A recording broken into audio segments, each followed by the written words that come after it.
Bismillahirrahmanirrahim. Assalamualaikum warahmatullahi wabarakatuh. Innal hamdalillah nahmaduhu wa nasta'inuhu wa nastaghfiruh wa na'udzu billahi min shururi anfusina wa sayyiati a'malina. May yahdihillahu fala mudilla lahu wa may yudlil fala hadiya lahu.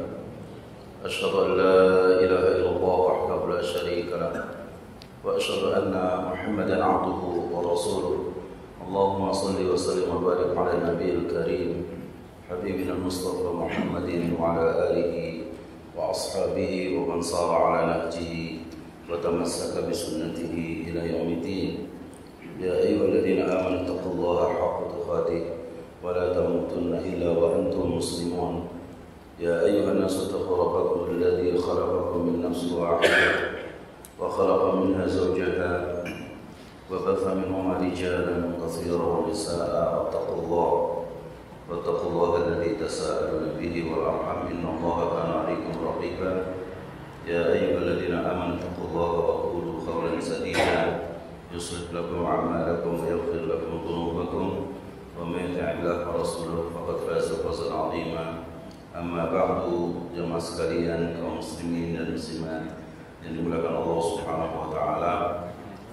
Kita bersyukur kepada Allah Azza wa Jalla di pagi hari ini Allah berikan nikmat yang agung, nikmat yang mulia yang kita semua merasakannya. Yang semoga Allah Subhanahu wa taala senantiasa memberkahi usia kita semuanya, memberkahi perjalanan hidup kita ini dan juga memberkahi amal-amal saleh kita. Salawat serta salam kita sampaikan untuk baginda Nabi kita yang mulia sallallahu alaihi wasallam, pada keluarga beliau, pada sahabat-sahabat beliau dan juga kepada setiap umat yang terus istiqamah di atas Islam dan juga berpegang teguh dengan syariat Allah Subhanahu wa taala, dan semoga kelak kita semua mendapatkan syafaatul uzma dari baginda Rasulullah sallallahu alaihi wasallam. Mungkin yang pertama, terima kasih kami ucapkan kepada pengurus Dewan Kemakmuran Masjid Baitur Rahim yang sudah memfasilitasi untuk kita sama-sama para thalabul ilmi, yang semoga kita diberikan oleh Allah Subhanahu wa taala ilmu yang bermanfaat yang akan melahirkan amal-amal saleh kita, sehingga kelak insyaallah kita bisa memetik hasil dari setiap amal-amal yang kita lakukan di atas ilmu ini. Amin. Pembahasan yang diamanahkan kepada saya untuk kita bahas adalah kitab Al-Adabil Mufrad. Al-Adabil Mufrad ini adalah satu kitab yang penting yang ditulis oleh Amirul Mukminin fil Hadits Al-Imam Al-Bukhari rahimahullah tabaraka wa ta'ala, terhadap permasalahan yang dibahas di dalam kitab ini, yaitu masalah al-adab al-islami, yaitu adab Islam yang secara disendirikan oleh Imam Al-Bukhari. Ada dua hal yang ingin kita sampaikan. Yang pertama tentang kitab Al-Adab al-Mufrad ini adalah hadis-hadis Rasulullah SAW yang berkaitan dengan adab seorang muslim atau akhlak seorang muslim. Al-Imam Syafi'i rahimahullah wa ta'ala ketika menjelaskan tentang kedudukan sunnah Rasul sallallahu alaihi wasallam, beliau mengutip satu firman Allah Subhanahu wa taala dalam surah Al-Baqarah ayat 129. Jadi ketika Imam Syafi'i rahimahullah menjelaskan tentang kedudukan sunnah, yang sunnah itu sama maknanya dengan hadis secara bahasa, meskipun sunnah itu lebih umum dari hadis. Sunnah lebih umum dari hadis. Kalau hadis itu lebih cenderung kepada perkataan Rasul sallallahu alaihi wasallam, sabda beliau sallallahu alaihi wasallam. Kalau sunnah itu segala sesuatu yang disandarkan kepada Rasulullah sallallahu alaihi wasallam. baik bentuknya perkataan, perbuatan, ketetapan beliau atau sifat-sifat beliau. Dan sifat ini ada dua, yang bersifat-sifat fisik, yaitu khilqiyatul rasul. Khilqiyah pakai kasrah, itu sifat fisiknya Rasul sallallahu alaihi wasallam, itu juga sunnah. Atau khuluqiyah, yaitu akhlak. Jadi ma udhifa ila nabi sallallahu alaihi wa alihi wasallam min qawlin aw fi'lin aw taqririn aw sifatin khilqiyah aw khuluqiyah fahiya as-sunnah. Jadi sunnah itu segala sesuatu yang disandarkan kepada Rasulullah sallallahu alaihi wasallam. Perkataan, perbuatan, ketetapan, ya diamnya Rasul, lalu kemudian sifat Rasul sallallahu alaihi wasallam, baik akhlak maupun fisiknya. Maka ini bersifat umum. Untuk itulah Imam Syafi'i rahimahullah taala ketika menjelaskan kedudukan sunnah di dalam Islam, beliau membawakan firman Allah surah Al-Baqarah ayat 129. وَابْعَثْ فِيهِمْ رَسُولًا مِّنْهُمْ يَتْلُو عَلَيْهِمْ آيَاتِكَ وَيُعَلِّمُهُمُ الْكِتَابَ وَالْحِكْمَةَ وَيُزَكِّيهِمْ إِنَّكَ أَنْتَ الْعَزِيزُ الْحَكِيمُ. Ketika dibawakan ayat ini, beliau mengatakan faradallahu 'alan nas ittiba'a wahyihi wa sunani rasulih sallallahu alaihi wasallam. Itu kata Imam Syafi'i. Allah telah mewajibkan kepada manusia untuk mengikuti wahyunya Allah Azza wa Jalla. Wahyu Allah Subhanahu wa ta'ala, itu Al-Quranul Karim, wa sunani rasulih sallallahu alaihi wasallam, dan sunnah Rasulullah sallallahu alaihi wasallam. Dan sunnah itu juga wahyu. Karena Allah Subhanahu wa ta'ala berfirman, wa ma yantiqu 'anil hawa in huwa illa wahyu yuha. Rasul tidak berbicara dengan hawa nafsunya, tapi Rasulullah berbicara dengan wahyu.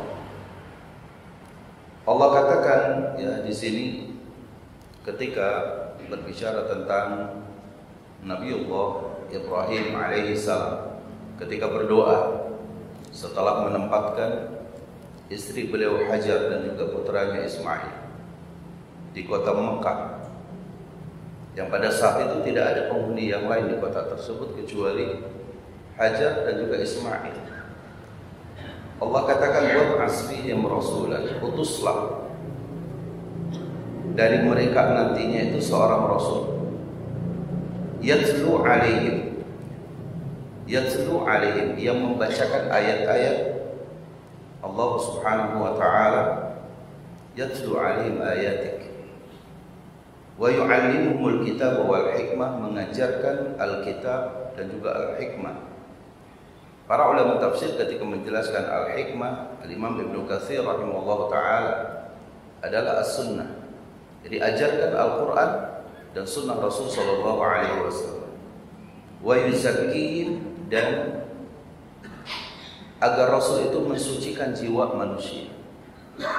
Innaka antal azizul hakim, sesungguhnya engkau maha perkasa lagi maha bijaksana. Pada ayat ini ikhwatul iman, para jemaah sekalian, bapak-bapak dan ibu-ibu yang dimuliakan Allah Subhanahu wa taala, bahwa di antara amanah yang Allah berikan kepada seorang rasul itu paling tidak harus memenuhi 3 syarat inilah yang wajib dilaksanakan oleh seorang nabi dan seorang rasul. Pertama adalah membacakan ayat-ayat Allah Azza wa Jalla. Ayat-ayat Allah dibagi menjadi 2. Ada ayat-ayat yang termaktub di dalam Al-Quranul Karim atau di dalam kitab-kitab suci sebelumnya. Kitab Zabur kepada Nabi Daud, maka Nabi Daud diperintahkan untuk membacakan kitab Zabur kepada umatnya. Kitab Taurat kepada Nabi Musa diperintahkan untuk membacakan kitab Taurat kepada umatnya. Kitab Injil kepada Nabi Isa diperintahkan untuk membacakan kitab Injil kepada umatnya. Rasul kita yang mulia sallallahu alaihi wa alihi wasallam, yang pada beliau diturunkan Al-Quranul Karim, kalamullah, diperintahkan oleh Allah Azza wa Jalla untuk membacakan Al-Quranul Karim. Dan Rasulullah sallallahu alaihi wa alihi wasallam, setiap kali satu ayat itu turun kepada beliau, maka langsung beliau sampaikan kepada siapa saja yang ada di hadapannya, apakah dia itu muslim atau bukan muslim, disampaikan. Amana man amana wa kafara man kafar. Ada yang beriman dengan ayat-ayat tersebut, ada yang mengkufurinya. Itulah dakwah. Ya, itulah dakwah yang dilakukan oleh baginda Rasul sallallahu alaihi wasallam. Ketika turun firman Allah, wa anzir asyiratakal aqrabin, berikanlah peringatan kepada keluargamu ya Muhammad, keluarga yang dekat. Rasul sallallahu alaihi wasallam mengumpulkan keluarganya dari Bani Abdul Muthalib, dari Bani Hashim, ya, dari Bani Abdi Manaf, kumpul semuanya. Lalu Rasul sallallahu alaihi wasallam menyampaikan kepada mereka, aku telah turun kepada aku, kata Rasulullah, firman Allah Subhanahu wa taala yang mengajak kalian agar kalian beribadah kepada Allah Subhanahu wa taala saja dan meninggalkan Tuhan-Tuhan selain Allah Azza wa Jalla. Artinya ayat ini dibacakan kepada umat. Setiap kali turun ayat, Rasulullah sallallahu alaihi wasallam tidak pernah menyembunyikan satu ayat. Untuk itu di akhir, di dalam penjelasan tentang turunnya ayat-ayat yang terakhir atau mengawali akan berhentinya wahyu di tahun ke-8 di tahun ke-10 Hijriah. Ya, di tahun ke-10 Hijriah, yaitu di Haji Wada, di hadapan 10.000 para sahabat yang ikut haji bersama baginda Rasulullah SAW. Rasul meminta dipersaksikan, persaksikanlah kepadaku bahwa aku telah menyampaikan amanah ini. Tidak ada satu ayat pun yang diturunkan oleh Allah yang kemudian disembunyikan. Fashhadu anni ballaghtu risalah wa addaitu al-amanah wa nasahtu al-ummah. Persaksikan oleh kalian bahwa aku telah menyampaikan amanah ini, telah menyampaikan risalah ini, telah menyampaikan amanat yang mulia ini, dan aku telah menasihati umat ini.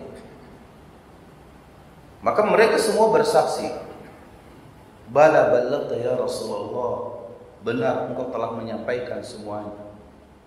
Maka pada saat itulah turun firman Allah Subhanahu wa taala. Haji Wada di Arafah pada hari Jumat.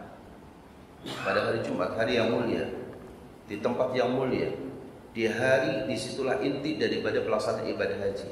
Allah Subhanahu wa taala turunkan firman Allah, al-yawma akmaltu lakum dinakum wa atmamtu 'alaikum ni'mati wa raditu lakum al-islam dinan.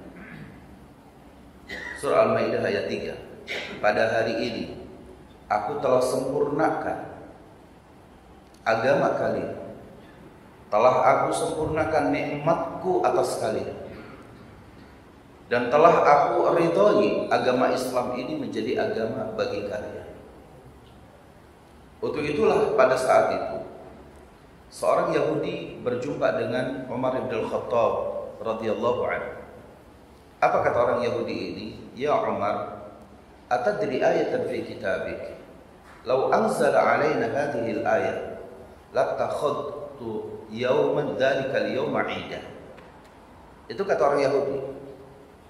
Mungkin pertanyaan, Ustaz, kok orang Yahudi bisa bahasa Arab? Ya, karena Yahudinya tinggal di Madinah.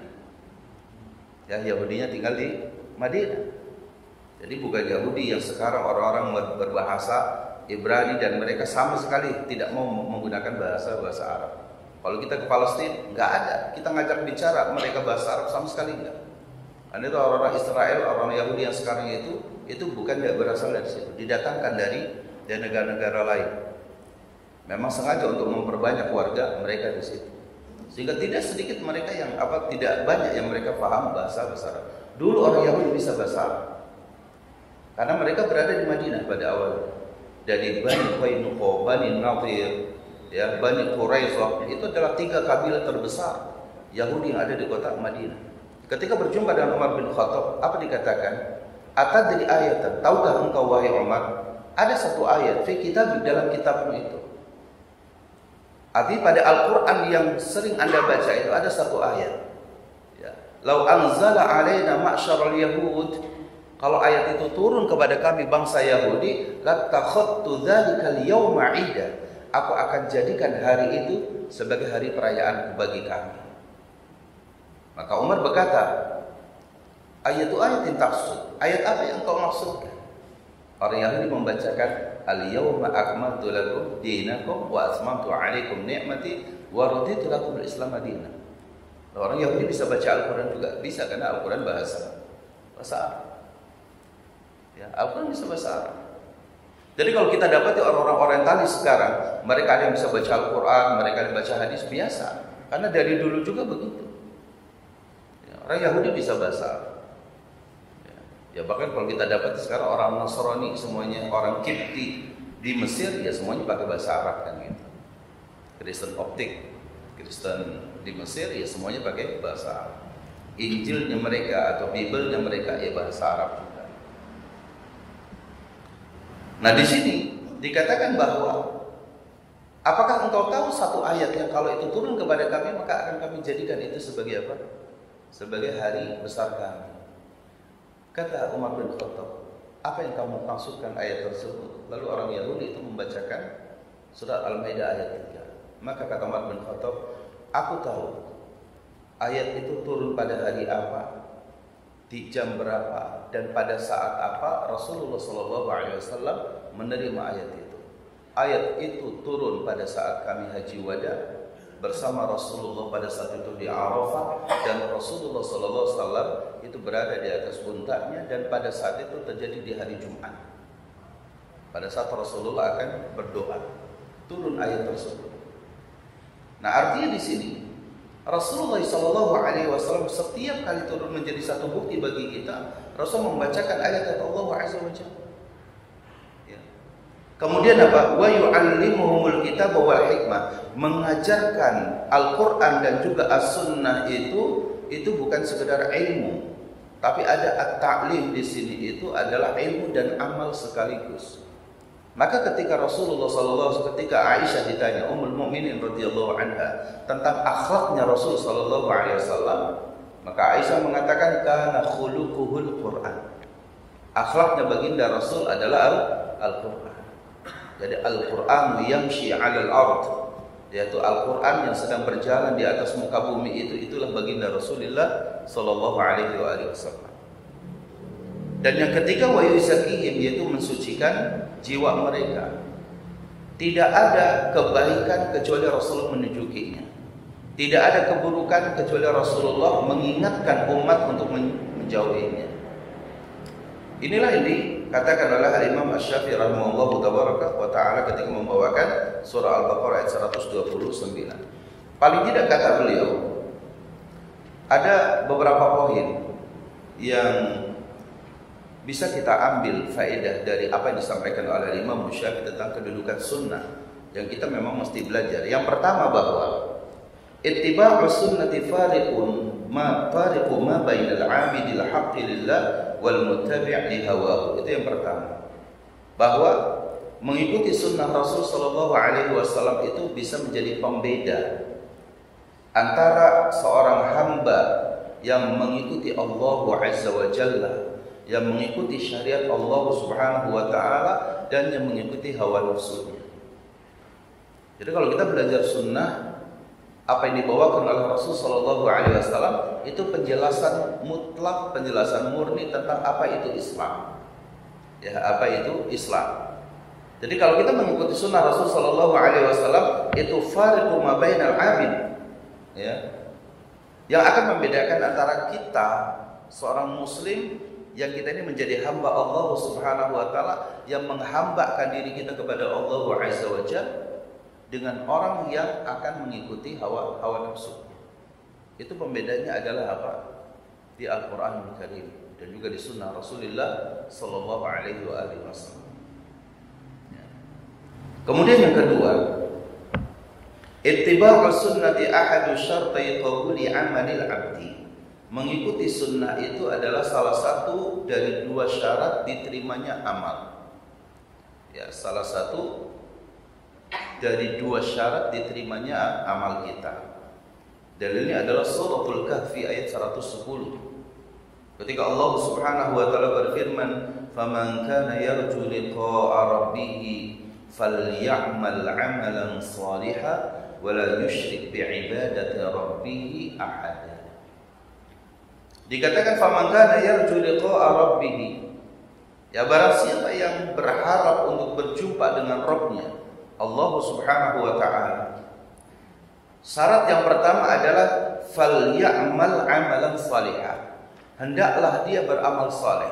Itu syarat yang pertama. Kalau kita ingin berjumpa dengan Allah dengan selamat, di dalam surah Al-Kahfi ayat 110 ini, syarat yang pertama ini, maka hendaklah kita sebagai seorang muslim beramal saleh. Beramal saleh. Yang kedua, wala yusyrik bi ibadati rabbih ahada, dan tidak menyekutukan Allah dengan sesuatu apapun. Lalu dijelaskan oleh para ulama tafsir, wala yakunul amalu salihan hatta yakuna khalisan shawaba.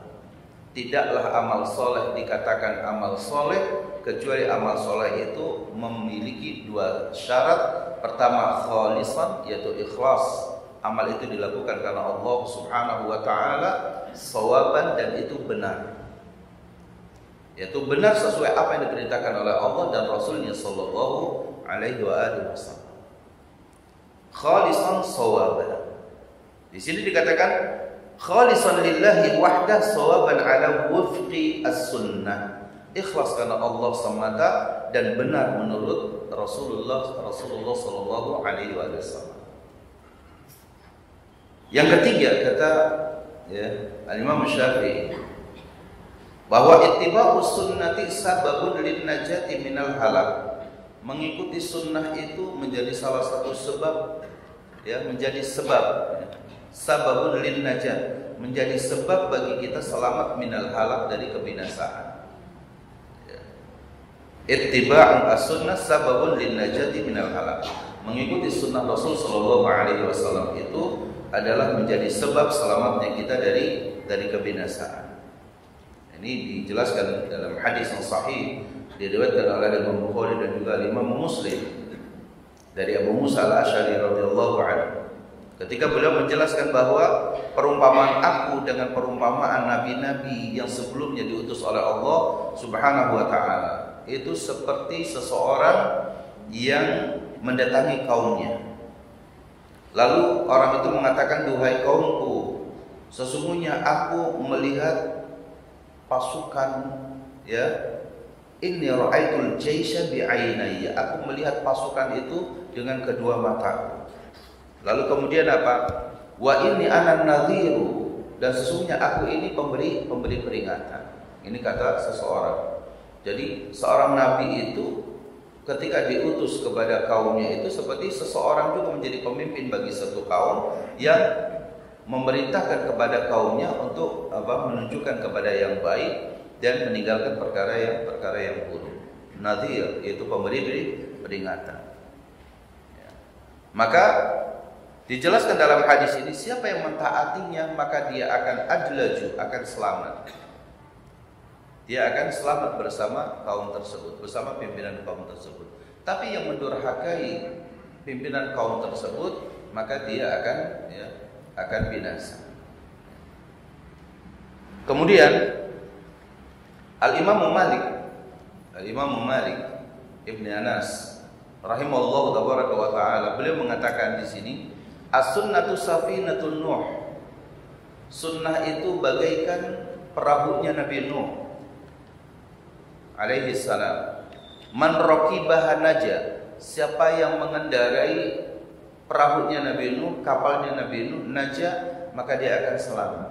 Wa man takhallafa anha gharq, dan siapa yang terlambat, yang tidak sampai bisa naik ke perahu Nabi Nuh, maka ghariqa, dia akan tenggelam.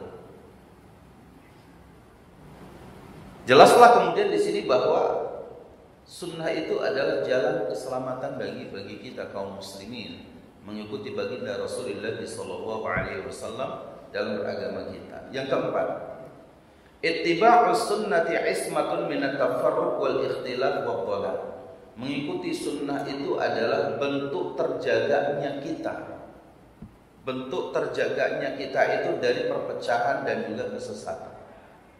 Jadi mengikuti sunnah Rasul Sallallahu Alaihi Wasallam, insya Allah, kalau kita mengikuti apa yang dibawakan oleh Rasul Sallallahu Alaihi Wasallam, kaum muslimin tidak akan berpecah belah, tidak akan ada at-tafarruq wal ikhtilaf, tidak akan terjadi penyesatan. Kenapa? Karena kita satu nabi, satu ajaran, satu sunnah yang diikuti oleh kita semuanya. Yang kelima, ittiba'u sunnati tariqu islahil ummah alladzi la tariqa siwahu. Mengikuti sunnah Rasul itu adalah apa? Ya, jalan untuk memperbaiki umat ini. Sebagaimana Al-Imam Malik rahimahullahu taala mengatakan, lan yusliha akhir hadhihi al-ummah, tidak akan menjadi saleh umat ini illa bima salaha aw bima aslaha awwalaha, kecuali dengan apa yang umat terdahulu para sahabat menjadi saleh. Kalau kita dapati misalkan para sahabat itu satu generasi yang saleh karena apa? Mengikuti baginda Rasulullah sallallahu alaihi wasallam qaulan wa fi'lan, perkataan maupun perbuatannya. Para sahabat radhiyallahu alaihim ajma'in itu adalah generasi awal. Dan kata Al-Imam Malik rahimahullahu taala, lan yuslih akhir hadhihi al-ummah illa bima aslaha awwalaha. Umat ini tidak akan pernah saleh, tidak akan bisa saleh kecuali dengan apa sebenarnya yang membuat saleh generasi pertama kita. Generasi pertama kita barangkali lebih dahsyat sebelumnya keburukannya dari kita. Ya. Kita tahu bahwa umat Arab pada masa itu tuh jahiliyah. Ya, hukum pada saat itu adalah hukum rimba. Wanita pada saat itu tidak dimuliakan. Anak-anak bayi perempuan itu banyak dikubur hidup-hidup. Banyak perkara-perkara yang itu sangat bertentangan dengan kemanusiaan kita pada saat itu. Tapi kemudian itu mereka menjadi menyadari kesalahan dirinya. Mereka kemudian merasakan bahwa ini hidup tidak boleh seperti ini terus. Akhirnya kemudian ketika Allah Subhanahu wa taala datangkan Rasul kepada mereka, satu persatu kemudian itu diselesaikan. Maka kalaupun di awal-awal Islam masih ada zaman perbudakan pada masa itu, perbudakan barat dan perbudakan Islam itu sangat jauh. Perbudakan barat itu menjadikan budak semakin terpuruk, bahkan menjadi budak yang tidak punya nilai. Tapi perbudakan di dalam Islam itu dari budak menjadi seorang ulama, dari budak menjadi orang yang Orang yang dia memiliki kemuliaan. Kita lihat misalkan bekas budaknya Rasul sallallahu alaihi wasallam, Thauban namanya. Thauban. Ya, bekas budaknya Rasul sallallahu alaihi wasallam. Beliau kemudian menjadi seorang sahabat yang mulia, perawi hadis, yang hadis-hadisnya banyak diambil oleh para sahabat yang lainnya. Misalkan lagi sahabat Nafi', misalkan Nafi'. Ya, Nafi' itu adalah bekas budaknya Abdullah bin Umar. Bukan sahabat tapi tabi'in ya. Dia adalah Dia bekas budaknya Abdullah bin Umar bin Khattab radhiyallahu anhu. Dan beliau adalah seorang perawi hadis. Kalau kita dapati misalnya banyak sekali hadis, nanti kita akan baca an Nafi', kemudian an Ibni Umar. Kenapa riwayat itu diriwayatkan oleh Nafi dari Ibnu Umar? Karena memang Nafi adalah maula Ibnu Umar, bekas budaknya Umar bin Khattab. Kisah sebelumnya jauh setelah itu yang itu banyak difahami oleh kita kaum muslimin. Bilal bin Rabah dari bekas budak dimerdekakan oleh Abu Bakar As-Siddiq, lalu kemudian setelah itu duduk bersama antara yang bekas budak dengan yang sayyidnya, yang membebaskannya, duduk bersama. Ya, sama tinggi berdiri, sama rendah pada saat duduk. Islam menjadikan perbudakan untuk dimuliakan pada saat itu. Sampai kemudian banyak dimerdekakan satu persatu. Humran misalkan. Humran itu adalah seorang budak. Lalu kemudian dia budak siapa? Dari Utsman bin Affan radhiyallahu anhu. Salah satu hadis yang paling utama yang mendasari tentang bagaimana cara wudunya Nabi itu riwayat hadisnya itu dari Humran. Anak Humran melihat Utsman bin Affan itu mengajarkan mengajarkan wudu. Lalu kata Utsman, hakadza kana an-nabiy sallallahu alaihi wasallam yatawaddau nahwa wudu'i hadza. Kata Utsman bin Affan, inilah yang aku lihat ketika Rasulullah Shallallahu Alaihi Wasallam berwudu sebagaimana wuduku ini. Riwayat hadis ini tidak akan bisa kita dapati hadis ini langsung dari siapa? Dari Utsman bin Affan kecuali melalui Humran. Pertanyaan, man huwa Humran? Siapa Humran? Humran itu adalah bekas budaknya. Perbudakan di dalam Islam bukan untuk menjadikan budak menjadi terpuruk sampai tidak punya nilai, tidak punya harga, lalu dijual begitu saja. Di dalam Islam, perbudakan untuk dimuliakan, lalu kemudian dimerdekakan, dididik, bahkan menjadi seorang ulama. Maka mereka mengatakan para budak yang mereka itu diakui kemuliaannya oleh Rasul Sallallahu Alaihi Wasallam, tidak ada manusia yang terbaik di atas muka bumi ini selain baginda Rasulullah Sallallahu Alaihi Wasallam dan para sahabat yang mengikuti jejak beliau. Ini menjadi satu bukti. Ya. Jadi sangat berbeda. Karena ada orang-orang syubhat dikatakan katanya Islam tapi masih mengakui bahwa perbudakan. Perbudakan di dalam Islam sangat berbeda. Sangat berbeda. Kemudian yang terakhir kata Imam Syafi'i, ya poin yang keenam, ittiba'us sunnati sababun fi ibyidhi wujuhi ahliha yaumil qiyamah.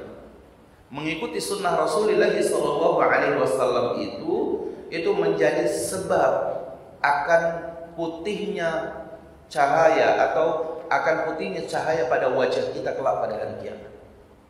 Yang dari situlah kita ini akan dikenali oleh baginda Rasulullah sallallahu alaihi wasallam. Bisa kita lihat misalkan surah Ali Imran ayat 106. Bukti bahwa mengikuti sunnah Rasul kita yang mulia sallallahu alaihi wasallam menjadi sebab akan bercahayanya wajah kita kelak pada hari kiamat. Sehingga dari ini kita bisa dikenali itu adalah umat Rasulullah sallallahu alaihi wasallam. Dikatakan bahwa yauma tabyaddu wujuhu wa taswaddal wujuh wa taswaddu wujuh. Ya, yauma tabyaddu wujuhu wa taswaddu wujuh. Pada hari itu di mana wajah-wajah itu memutih dan wajah-wajah itu menghitam. Para ulama tafsir ketika menjelaskan surah Ali Imran ayat 106 ini, Abdullah bin Abbas mengatakan tabyaddu wujuhu ahli sunnati wal iktilaf wa taswaddu wujuhu ahli bid'ati ya wa tafarruq. Ini tafsir Abdullah bin Abbas. Turjumanul Quran, habrul ummah, ulamanya para sahabat, pentafsir Al-Quran yang Rasulullah sallallahu alaihi wasallam mendoakan kepada Ibnu Abbas pada saat itu masih kecil, ya masih di bawah usia 10 tahun. Doa Rasulullah kepada Ibnu Abbas, Allahumma faqihhu fid din wa 'allimhu ta'wil. Ya Allah, pahamkan Ibnu Abbas ini dalam agamanya dan jadikanlah dia orang yang ahli tafsir. Maka Abdullah bin Abbas ini turjumanul Quran, pentafsir Al-Quran, dan habrul ummah, ulamanya umat Islam ini. Kenapa? Karena dia ahli dalam menafsirkan ayat Al-Quran. Ketika menafsirkan surah Ali Imran ayat 106, Ibnu Abbas mengatakan tabyaddu wujuhu ahli sunnati wal ihtilaf. Ahlu sunnah insyaallah tabaraka wa taala, dan kita semua semoga termasuk dalam golongan ini, adalah akan diputihkan wajah-wajah mereka kelak pada hari kiamat. Ahlu sunnah itu tabyad wujuh ahli sunnah. Sedangkan wa taswaddu wujuh ahli bid'ah, orang-orang yang gemar melakukan kebid'ahan, maka kata Abdullah ibnu Abbas itu mereka akan dihitamkan, ya akan digelapkan, ya dari cahaya Allah Azza wa Jalla. Nah, ikhwatul iman a'azani Allah wa iyyakum ajma'in. Kemudian kenapa kitab Al-Adabil Mufrad ini yang dibahas? Pertama, ya, kalau kita bahas Sahih Bukhari terlalu tebal penjelasannya, terlalu tebal. Syarahnya aja bisa 13 jilid. Itu syarahnya. Tapi Al-Adabil Mufrad, ya ini penting. Pertama, bahwa adab ini adalah perkara yang sangat penting di dalam Islam. Sampai Abdullah ibnu Mubarak, seorang ulama, dia mengatakan aku belajar adab 30 tahun, sedangkan belajar ilmu 20 tahun. Harun ar-Rasyid pernah mengatakan kepada ketika diangkat menjadi khalifah, yang sebelumnya anak-anaknya itu belajar agama dari beliau. Tapi ketika kesibukan diangkat menjadi khalifah, kesibukan luar biasa, Harun ar-Rasyid akhirnya mengambil seorang ulama untuk mengajarkan anak-anaknya. Tapi sebelum hari pertama seorang ulama ini datang untuk siap mengajarkan anak-anaknya, maka Harun ar-Rasyid menyiapkan anak-anaknya terlebih dahulu. Siapkan semua alat-alat untuk menuntut ilmunya. Hari ini akan datang yang akan mengajarkan kepada kalian. Maka kemudian datanglah seorang ulama ini yang diundang oleh Khalifah Harun ar-Rasyid. Nasihat apa Harun ar-Rasyid kepada beliau? Pada ulama ini mengatakan, adib nafsaka qabla an tu'addiba auladi. Didiklah adab pada dirimu terlebih dahulu, wahai syekh, sebelum engkau mengajarkan adab kepada anak-anak. Permasalahan adab ini masalah yang sangat penting. Seorang hafal Al-Quran 30 juz itu penting. Tapi kalau penghafal Al-Quran tidak punya adab juga masalah. Seseorang yang dia cerdas itu juga penting. Tapi kalau tidak punya adab, kecerdasan itu tidak akan terlalu bermanfaat bagi dirinya. Maka para ulama mengatakan, ketika ditanya, ada seorang ulama ditanya, ya, apa yang paling berharga bagi kehidupan seorang muslim di atas muka bumi ini? Ketika ditanya, apa yang paling berharga yang Allah berikan kepada kita ini apa sebenarnya? Yang paling berharga dari diri kita? Pertama adalah apa? Adz-zakiyu, adz-zaka, kecerdasan. Kecerdasan. Karena dari kecerdasan itulah manusia itu akan menjadi apa? Akan menjadi sesuatu yang bisa mensolehkan dirinya. Itu dari kecerdasan. Dia bisa membaca Al-Quran, dia bisa membaca sunnah, dia bisa hadir di majelis ilmu, dia bisa apa? Bisa berjalan di atas muka bumi ini dengan ilmu. Itu az-zaka, kecerdasan. Ini para ulama. Lalu kemudian ditanyakan kembali, bagaimana kalau dia itu tidak memiliki kecerdasan, agar dia menjadi manusia yang baik? Dia kecerdasannya biasa.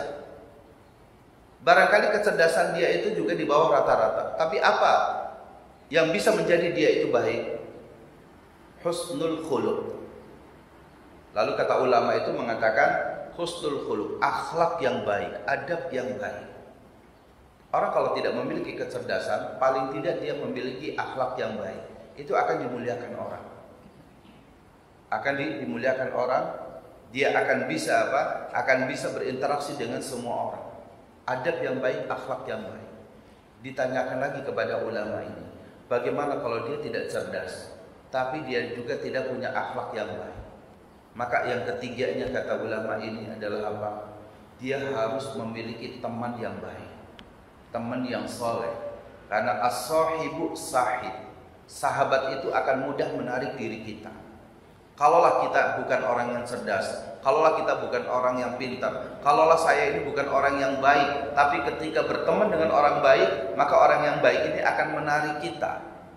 Dan ini berdasarkan hadis Rasul sallallahu alaihi wasallam. Kalau kita berteman, ya, diibaratkan kalau kita berteman dengan seseorang yang menjual minyak wangi, maka paling tidak kita akan kecipratan bau wanginya.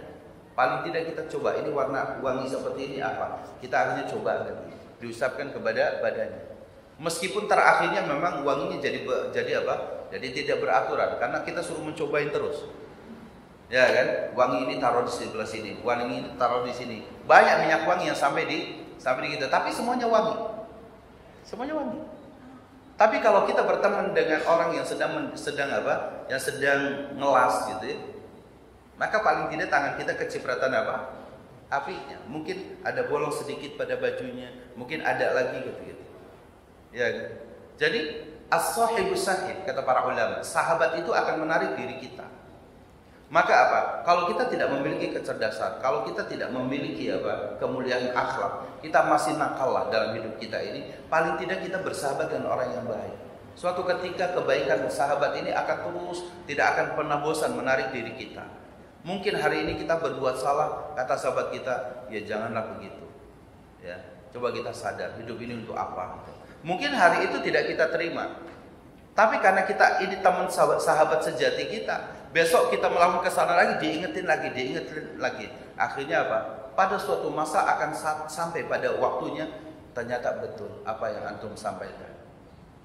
Saya terlalu banyak berbuat salah, saya terlalu banyak ceroboh, saya terlalu banyak ini. Insya Allah hari ini saya akan mengikuti nasihat-nasihat kamu. Jadi dakwah itu juga tidak sekali jadi gitu.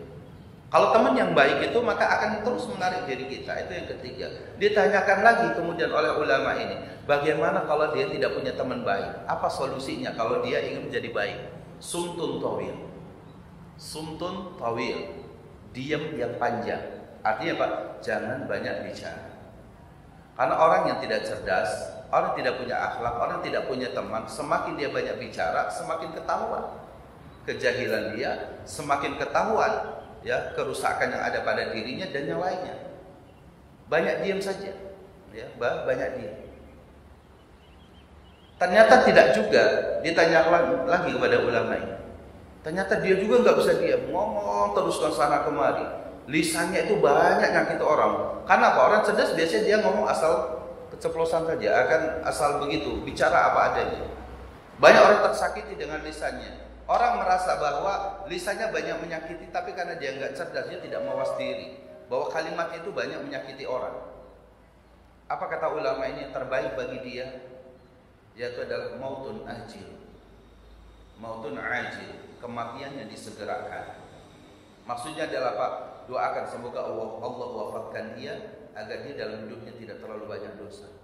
Dan semoga Allah dengan kejahilannya maka Allah menyelamatkan dia nanti dari azab neraka.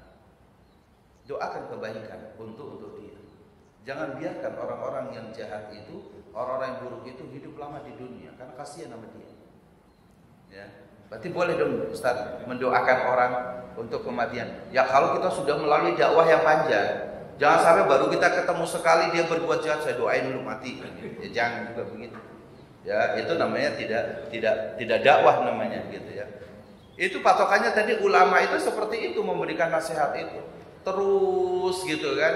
Ternyata sudah nasihati berulang kali di sana buat jahat, sini buat jahat, bikin kericuhan di mana-mana, bikin masalah di mana-mana, di lingkungannya bikin masalah, di manapun dia pokoknya selalu ada dia bikin masalah.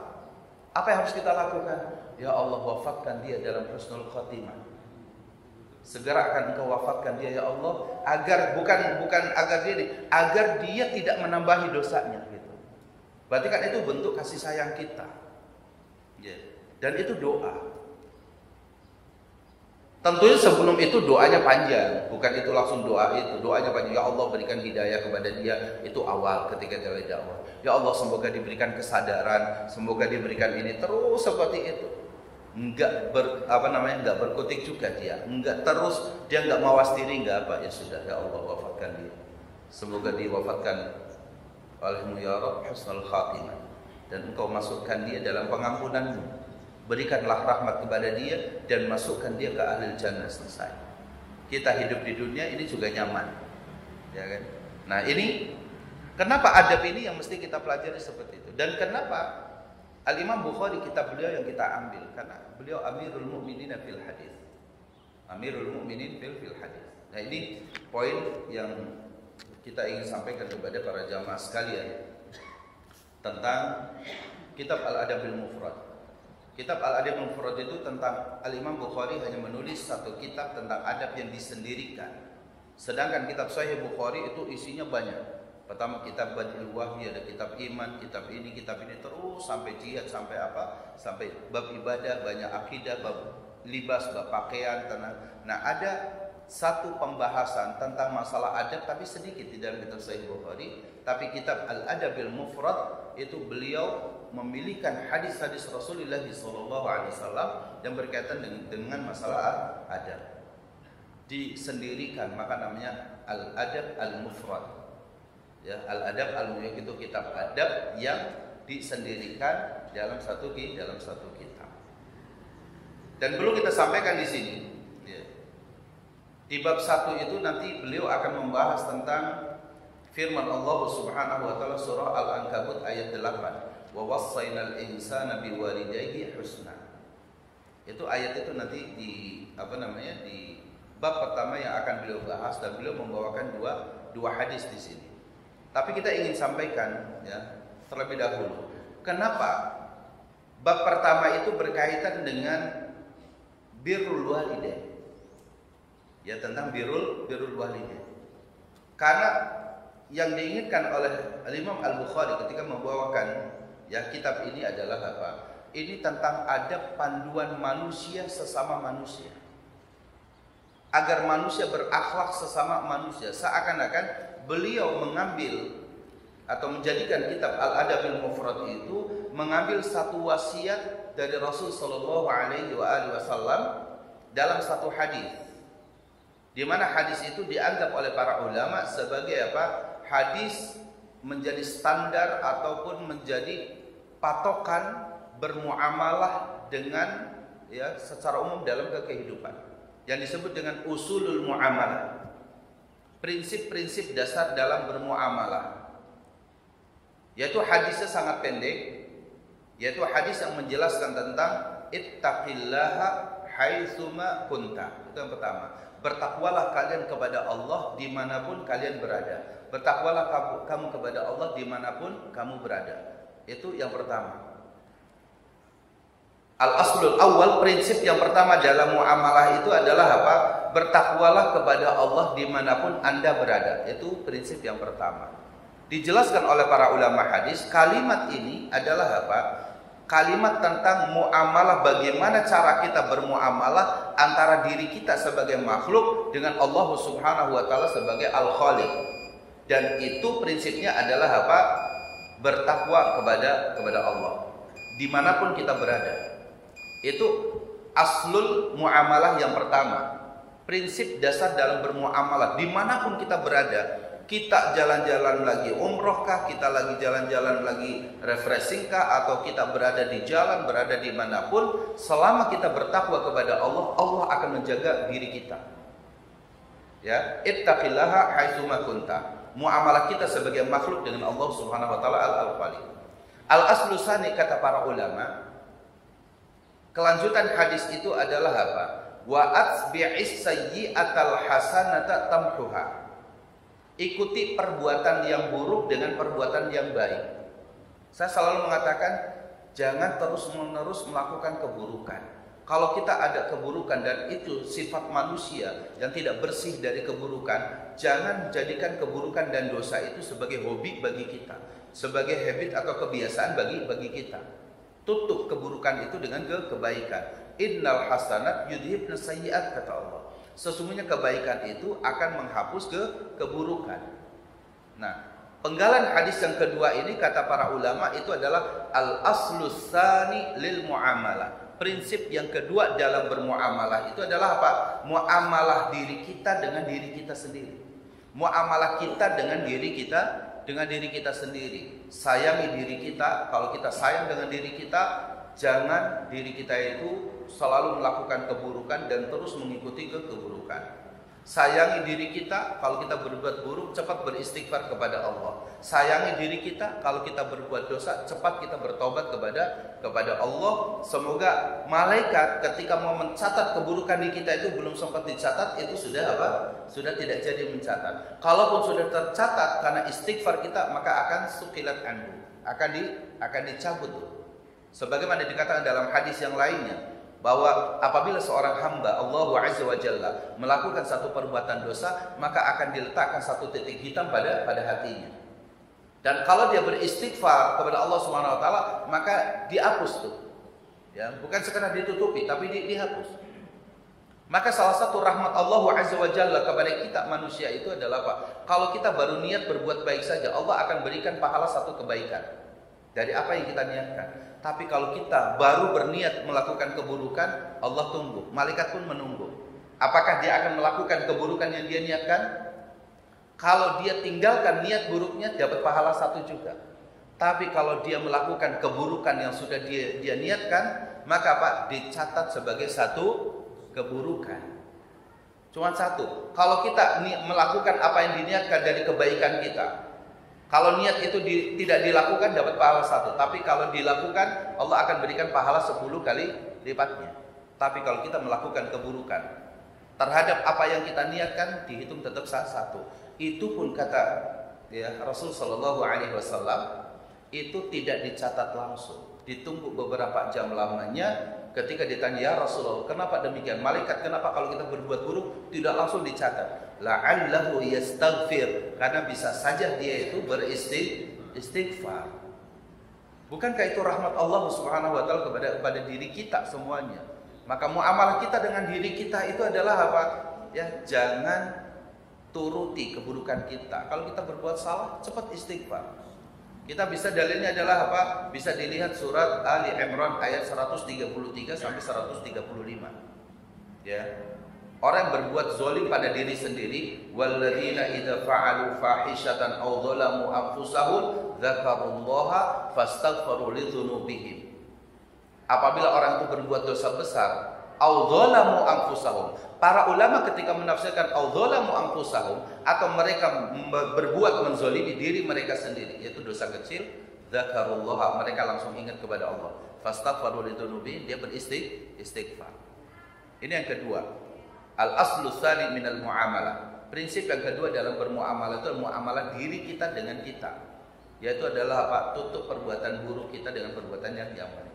Yang ketiga itu bagaimana kita bisa bermuamalah dengan seluruh makhluk Allah Subhanahu wa taala. Meskipun dicontohkannya dalam hadis ini adalah manusia. Wa khaliqin nasa bi khuluqin hasan. Pergaulilah manusia itu dengan kemuliaan akhlak. Tidak ada orang ya, dia sejahat apapun, kalau kita berbuat baik kepada dia, pasti dengan kebaikan itu dia akan apa? Dia akan tunduk. Khaliqin nas bi khuluqin hasan. Itulah yang kemudian Al-Imam Al-Bukhari membawakan kitab ini adalah barangkali mengambil satu prinsip yang ketiga, bagaimana kitab ini memberikan fondasi bagi kita agar kita bisa bermuamalah dengan manusia itu dengan cara yang baik. Khaliqin nasa bi khuluqin hasan, bermuamalah dengan manusia dengan cara yang baik. Yang pertama adalah bermuamalah kita dengan orang tua kita. Bermuamalah kita dengan orang tua kita. Kalau kita beradab dengan Allah Subhanahu wa taala tidak bisa dibandingkan dengan adab kita kepada manusia. Beradab kita kepada Rasulullah tidak bisa dibandingkan dengan adab kita kepada manusia. Umar bin Khattab pernah ditegur. Ketika dia mengatakan kepada ya Rasulullah, inni uhibbuk kama ahbabtu li nafsi. Aku mencintaimu ya Rasulullah sebagaimana aku mencintai diriku sendiri. Apa kata Rasulullah SAW? Diterima pengakuan Umar bin Khattab seperti itu? Tidak. Aku tidak mau ya Umar. Aku tidak mau kamu mengucapkan itu. Mengucapkan aku mencintaimu sebagaimana kamu mencintai diri kamu sendiri. Aku enggak mau. Aku ingin kamu mencintai aku melebihi kamu cinta kepada dirimu sendiri, melebihi kamu cinta daripada orang tua kamu dan keluarga. Memberikan pelajaran kepada kita bahwa adab kita kepada Allah nomor satu. Adab kita kepada Rasul itu yang kedua. Barulah yang kemudian adab kita kepada manusia. Adab kita kepada manusia, kitab Al-Adabil Mufrad inilah yang perlu kita bahas. Yang pertama adalah apa? Firman Allah Subhanahu wa taala surah Al-Ankabut, "Wa wassaynal insana biwalidayhi husna." Bagaimana kita adab dengan orang tua. Itu yang insyaallah taala akan dibahas oleh kita. Kenapa kita membahas tentang adab? Tadi sudah kita jelaskan, dan adab ini adalah bagian daripada kita mempelajari sunnah Rasul kita yang mulia sallallahu alaihi wa alihi wasallam. Kita masih belum masuk kepada pembahasan, kita baru muqaddimah yang bisa saya sampaikan karena waktu tadi jam berapa Pak? Udah lewat ya. Betul. Pada saya kalau kajian 2 jam. Ya, 2 jam. Saya dari Kerawang. Ya, tapi enggak apa-apa. Ini muqaddimah insyaallah. Ya, semoga dari muqaddimah ini bermanfaat untuk kita. Dan tafadhol, ada yang mau soal jawab atau biasanya bagaimana? Silakan. Mungkin lagi kesempatan aja bukan kita. Ya, kan. Baik, kalau gitu alhamdulillah para jamaah sekalian yang dimuliakan Allah Subhanahu wa taala.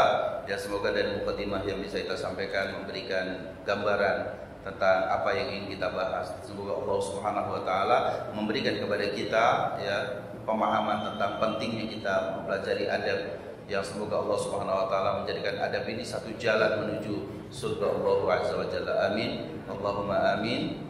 Ya, kita akhiri dengan subhanakallahumma wa bihamdik asyhadu an la ilaha illa anta astaghfiruka wa atubu ilaik. Assalamualaikum warahmatullahi wabarakatuh.